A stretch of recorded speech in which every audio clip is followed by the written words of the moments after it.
Olá, amigos, bem-vindos mais a uma da edição do Daily Devotions, o devocional diário da AD Gravataí, a nossa igreja, a nossa família.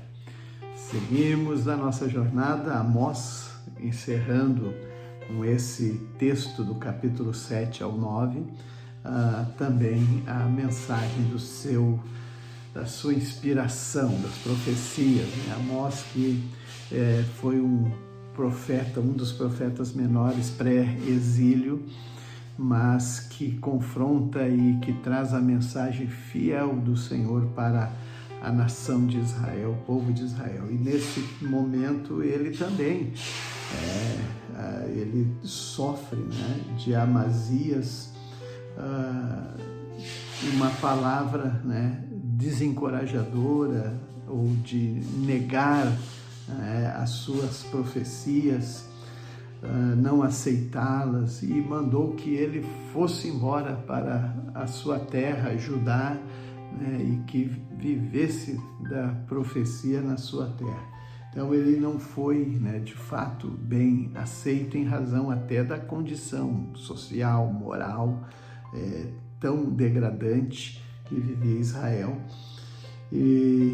E é aqui que ele, então, o Senhor vai lhe dando visões, e ele, nessas visões, ele vê, né, um exército de gafanhotos, ele vê grande fogo, ele também viu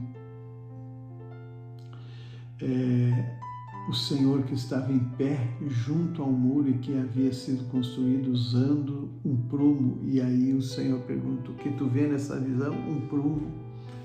E aí o Senhor diz: eu vou então usar agora para realmente alinhar, né, o povo de Israel. Provarei meu povo com este povo.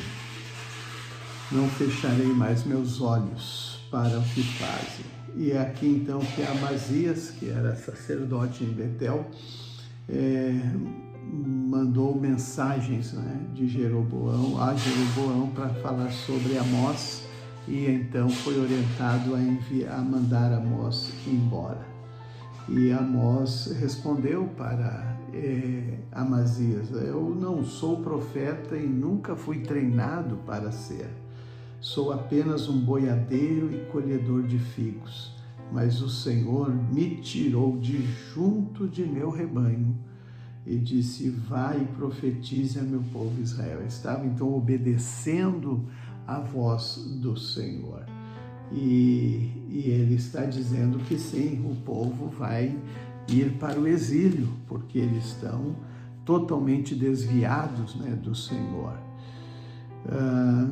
Mas, né, nessa palavra que ele, nessa profecia que ele diz que está chegando um tempo, né, em que o Senhor vai enviar uma fome sobre a terra, mas não fome de pão, nem sede de água, mas de ouvir as palavras do Senhor, porque as palavras do Senhor dão vida, é tudo, né?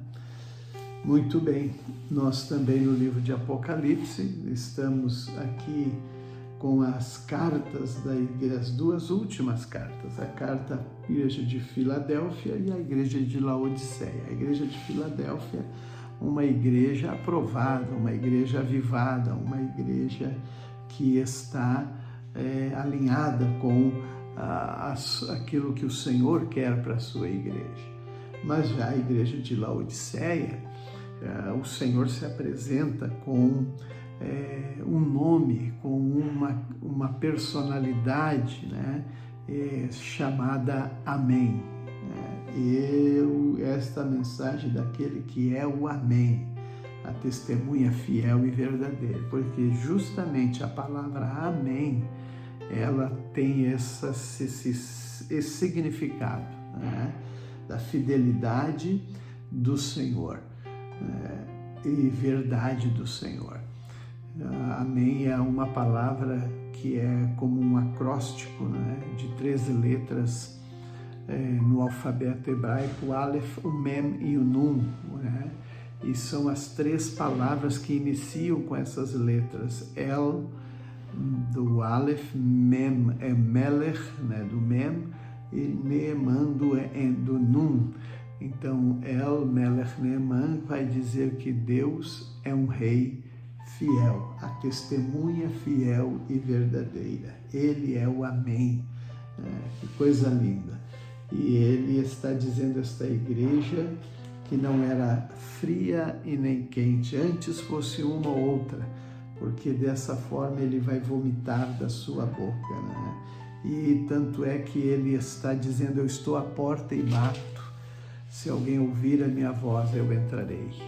Então significa que ele estava fora da igreja, do contexto, da intimidade. Isso era muito triste para aquela igreja, e como qualquer igreja que não tem a presença do Senhor. O Salmo 131 ainda é o Salmo dos Cânticos dos Peregrinos, e é muito lindo, porque ele se coloca diante do Senhor com humildade e sabendo que o Senhor o deseja, né, como uma criança desmamada. Provérbios 29 diz: o orgulho termina em humilhação, mas o humilde alcança a honra. Que Deus seja conosco.